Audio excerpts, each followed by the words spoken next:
Today we've got Dr. Richard Guyette, and Dr. Guyette is a research professor in the Department of Forestry at the University of Missouri. He's got degrees in both anthropology and forestry, but he's been working on environmental change for over 35 years, working in dendrochronology and chemistry. And his present interests are in the combustion dynamics of ecosystems, and that's what he's going to tell us about today. Yeah, can you all hear me? Well, I don't know what side of your brain you were on just now, but get on the other side, because we're going to chemistry. Going to chemistry class here. I don't do this alone. I have a lot of good collaborators, Mike Stambaugh, Dan Day, the North Central Station of the Forest Service, and this is kind of what I've been doing for the last, I started my career out as a dendrochronologist in maybe 1980 or so, and now I'm kind of half a chemist. And so what I want to do, the two things that I want to do, is tell you about this combustion dynamics model that we apply to ecosystems. And the second thing, and after I kind of get 10 minutes in, enough to make you maybe believe what the hell I'm doing, but anyway, and then the other thing is I want to show you what we do with it, because what we do with it is probably more interesting and more important. So what are combustion dynamics? Well, what I think of it, I think of physical and chemical processes that drive exothermic carbon reactions at the molecular level. So instead of looking at fire in big, giant chunks, we're going to look at the molecular level of fire and exothermic reactions and how they influence ecosystems. And we're going to talk about what we predict with that. One of my first shocks in fire history was that there was a whole lot more there than just the history of fire. There were the fire and time data that represent the physics and chemistry of an ecosystem. I mean, it's really basic. And we ought to go and we ought to look at these really basic things about reactions and how fire happens. Let's see.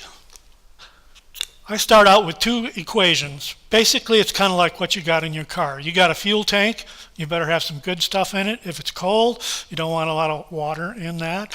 Whoever sold it to you, you watch out.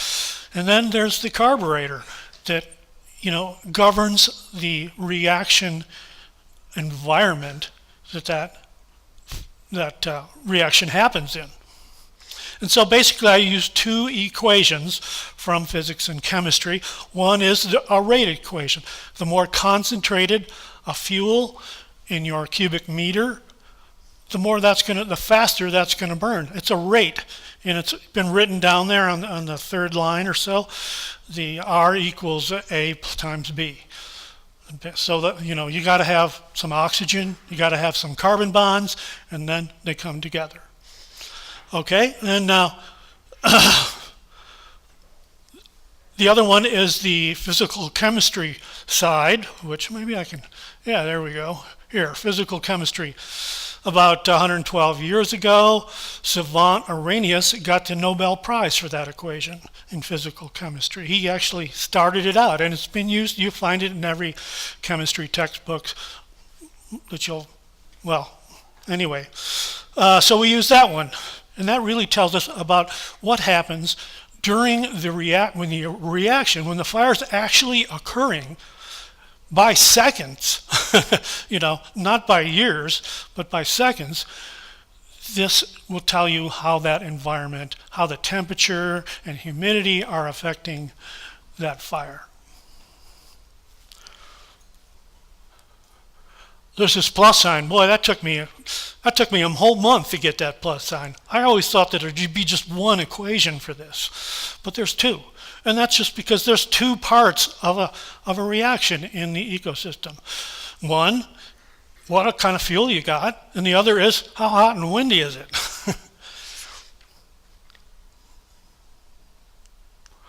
So it gets even more complicated, but these are just the first couple slides, so don't panic too much. Up at the top here, I call this model, sometimes I call it this PC2FM. You might hear me say that because it's for this physical chemistry fire frequency model. And we start out with physics, in terms of, I'm looking around, hey, here's a 1,000-hour fuel. How fast are those little molecules moving in there? Well, I measure it in degrees Kelvin, because that tells me how fast those molecules are moving. And if they're kind of real slow, it's real hard to get that fire going. Then if we look at fire history here, for calibrating our model, we use a lot of fire history data for many important reasons. One is we want a model that's free of anthropogenic warming. So we use the only fire record, not the only, but many fire records in fire history go way beyond 1850. So we can calibrate with only pre-anthropogenic warming data. Lots of statistics, of course, and mathematics getting into this stuff. And there's you can predict probabilities as well as mean fire intervals, fire return intervals, all kinds of other things I'm not going to talk about. So we use these types, as you've seen with Peter and others. There's many of these throughout the world, actually, and we use them throughout the world. And we use this line down here, kind of the mean fire interval for all those different scars at every site. And since we have all kinds of species, from red oaks to white oaks to junipers to all kinds of different things, different species, we just use the most basic part of this information. So that's where we get our time and fire data. Another one, this is on the shore of Lake Superior. It's a very anthropogenic one by the early Chippewa. But we have 198 of those that we use in our particular equation to calibrate, to make some sense out of the physical and chemical data that we do. And so what's really important is not that they have any, geographic kind of distribution, but that they have the variance, climate variance necessary from the Brooks Range to southern Louisiana. We want to know all those climates because all those climates have an effect on fire. So this is just a list. We got maybe, I don't know, there's probably 20,000 fire scars, probably 3,000 or 4,000 trees, and all kinds of stuff. And anyway, and this is all by other people. Not all, I should say, 2/3 of it is by other people. Peter Brown here. I don't know how he's got a whole lot of these in here. You see the Brown name in there? I don't know. Well, there it is. Anyway. But there's Swetnam, Brown, a lot of people that have worked Heyerdahl, that have worked in the West a long time and have a lot of fire histories and data on the, either published or take it out of a published paper. And all I need from those is, what's the time in fire? What is that? I need to know that number. The other thing I need to know is how high it is and where it is so that I can know the climate that site is under. And it looks like this. When I do a multiple regressions are really cool because they make the bridge from the molecular level to the ecosystem level. And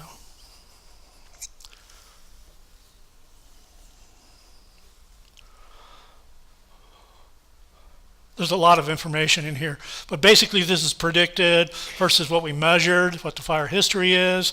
Each little red dot, that's what they are. This is basically the climate line, from the Brooks Range to, say, Louisiana or Florida, or even we have some farther south in Australia, for instance. But and this is the different kind of scales we use, and probability. yearly. So, usually when people model things, they want to make sure that everything, they want to stratify everything, get it so, they get a nice, concise. Now, we love what we call residuals here.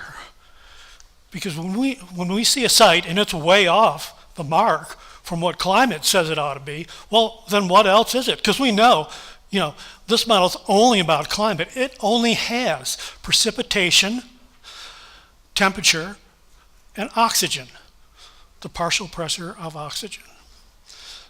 Anything else influences fire, as we know. So many, if not 10, if not 100 things, these are not in there.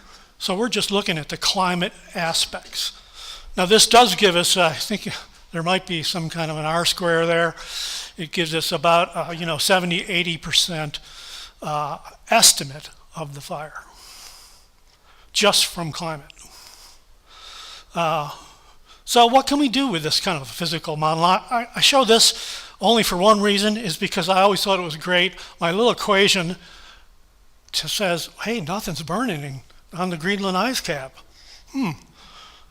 Hey, nothing's burning in the Sierra. Two very Sahara, very different environments, but our model does cover stuff that all over the world. Now this is a finer scale map of North America, and I'm going to point it down.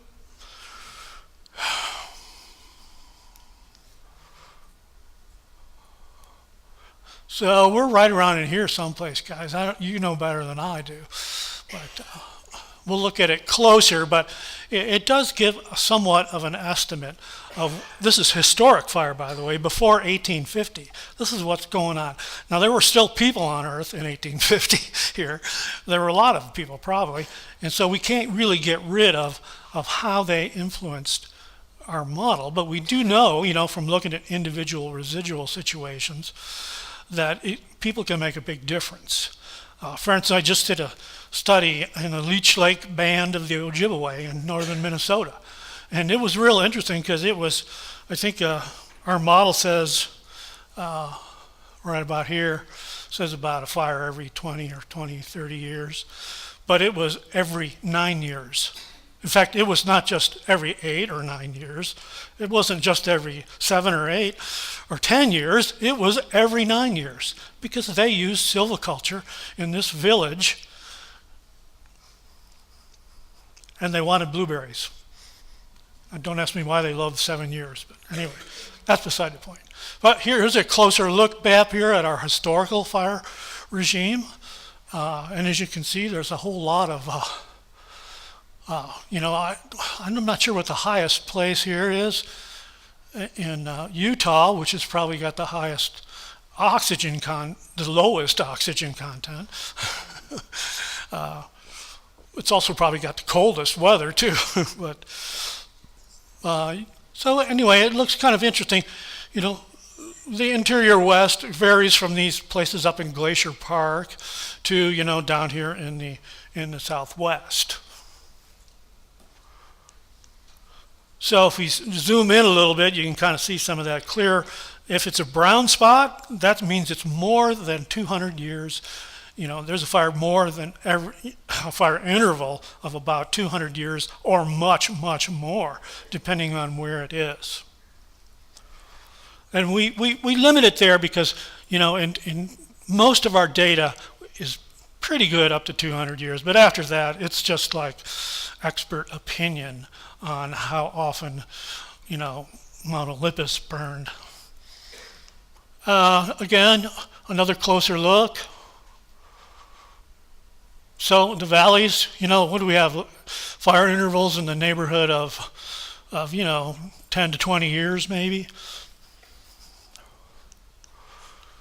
Some are very long. Obviously, Death Valley, in fact, I think that rate's up there around 3,000 or 4,000 years because there's nothing there to burn.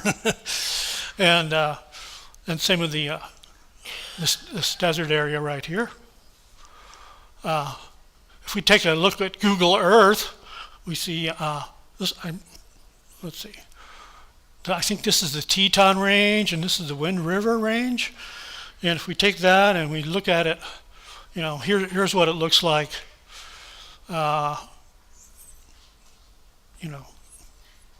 a closer up look.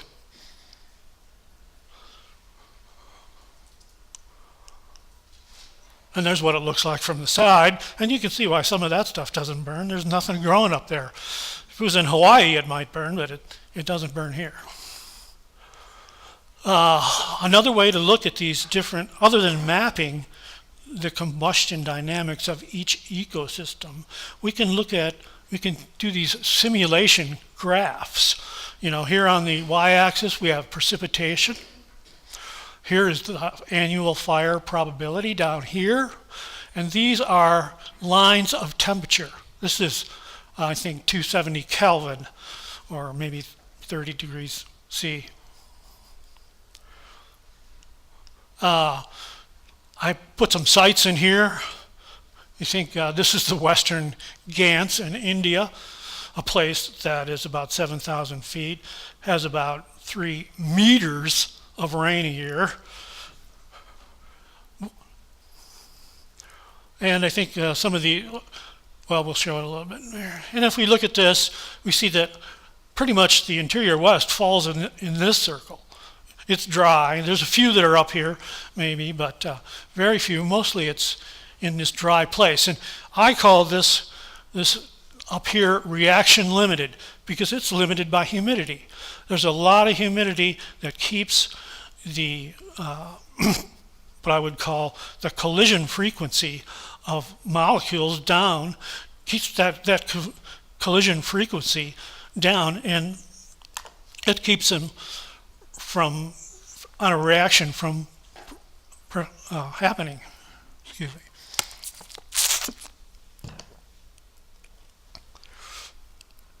So that's why I call it a reaction or a reaction limited situation. Down here, this is the reactant, not the reaction, but the reactant limited combustion. In other words, fuel is a problem in this environment. It's not concentrated enough.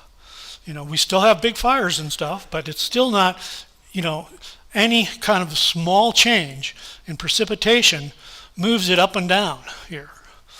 And precipitation is a very cool thing in terms of fire, because on one, you got to have it because plants need it, and if they don't produce any carbon bonds, you're never going to have a fire. On the other hand, if you get a lot of precipitation, too much precipitation, and it's going to inhibit your collision frequency of molecules. This line is pretty cool way to think about things. This one right here, I call these switchover loci, and basically these are tipping points in any particular ecosystem. If you move up and down, the precipitation ladder here, you see that each one of these, like in this ecosystem, you take the precipitation down and it goes into this reactant limited situation. If you take it up, it goes into this reaction combustion primary process. So let's look. Let's see. Yeah, I'll kind of pass on that one. So we use these models and these equations. I like to call them equations. Models, that's okay, but they're equations. And you put numbers in and they come out. And here we're putting in, this is the, let's see which one is which here. The data that goes into the fire model is from the Geophysical Fluid Dynamics Laboratory. They create these models about what the climate in precipitation and temperature is going to be like in whatever that is. Is that 50 years? That's 100 years in that case. So we're seeing the Northern Rockies. Where's Utah? Yeah, right there. Well, you got a big red spot on you guys, so watch out. I think, what does it say? The probability from about 1900 means you're going to get somewhere in the hundreds of the probability that you're going to have a fire any place is going to go up 100%.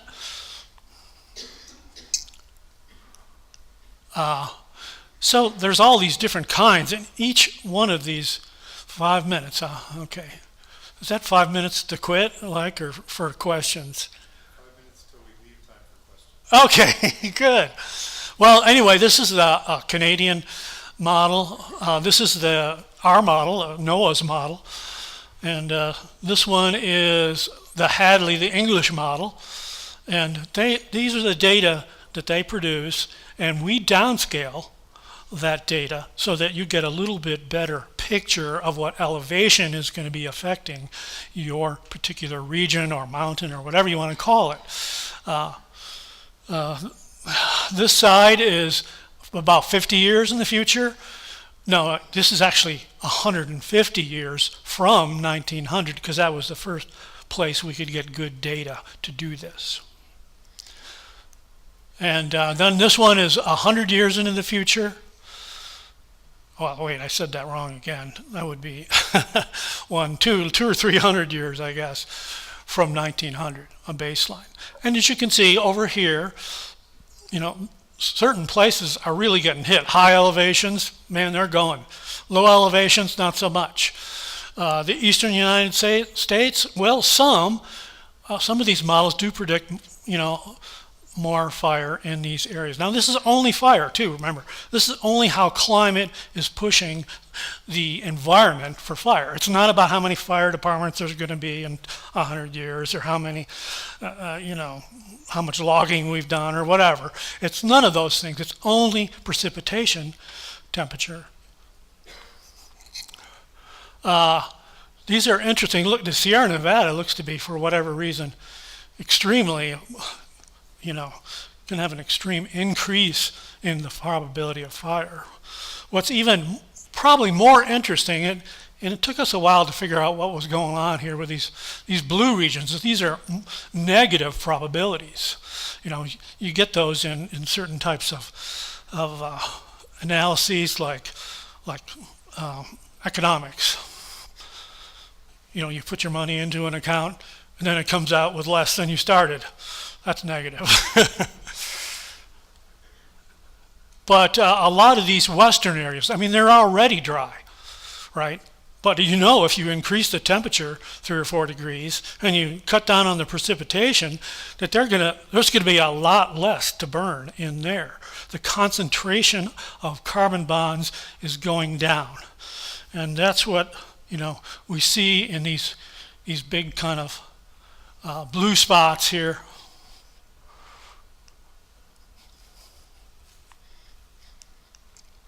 Oh, just a closer look at it. This is the Hadley model, 150 years. This is the geophysical fluid dynamics laboratory model. So, and this might be the worst. What is this guy anyway? No, this is the geophysical. This is out 100 years from 1900. So I guess, I do this a little bit, when I kind of cut up my maps and look at the region itself. This region, the interior west, is mostly precipitation sensitive. In other words, a few centimeters this way or that way, and you're going to change the fire regime, the characteristics of what drive that fire regime pretty much. Depending on where you are, small changes in this precipitation can have different effects. It just really depends on where you are, where you start out.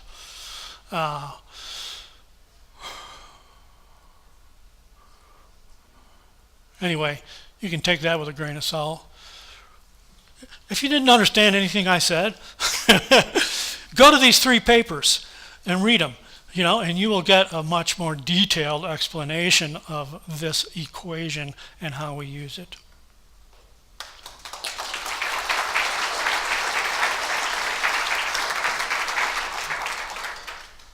Thanks. Questions for Dr. Guyette? Eric. How does your model relate to things like the energy release component or other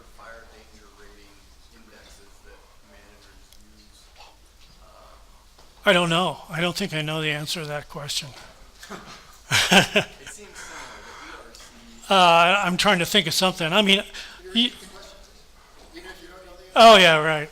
How does this model relate to other predictors of fire intensity or danger? danger rating system that managers use on weekly and monthly basis to plan wildfire suppression strategies. Well,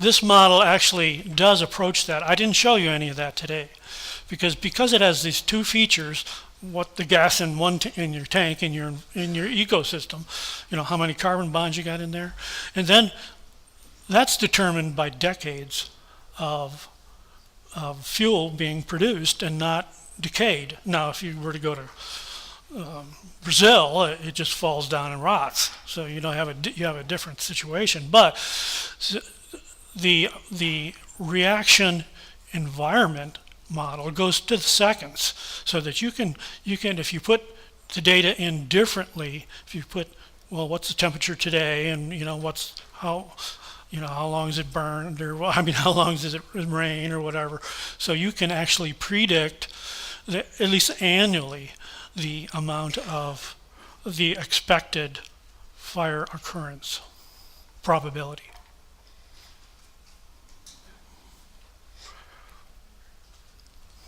Okay, thanks. All right, you're welcome.